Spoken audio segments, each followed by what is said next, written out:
Sa unang pagkakataon ay sinimulan na ng Russian forces ang mga combat drill sa paggamit ng tactical nuclear weapons bilang pagpapakita ng pwersa at kakayahan nito sa United States at mga kaalyado nito sa digmaan.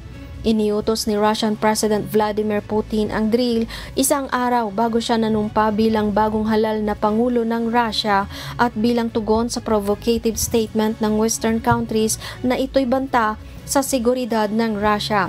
Kabilang sa missiles na ginamit sa drill, ang Iskander at Kinzhal missile na kapwa may kapasidad na magdala ng nuclear at conventional warheads. Samantala, ayon sa mga analyst, ang aksyon na ito ng Russia ay isang malinaw na babala sa Western countries upang tigilan nito ang pagsuporta sa Ukraine sa gitna ng nagpapatuloy na digmaan.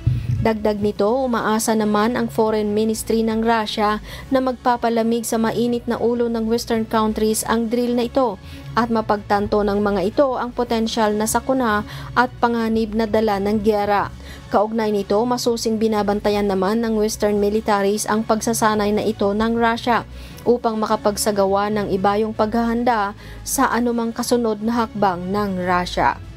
Imelda Andrada, humahataw sa balita ngayon.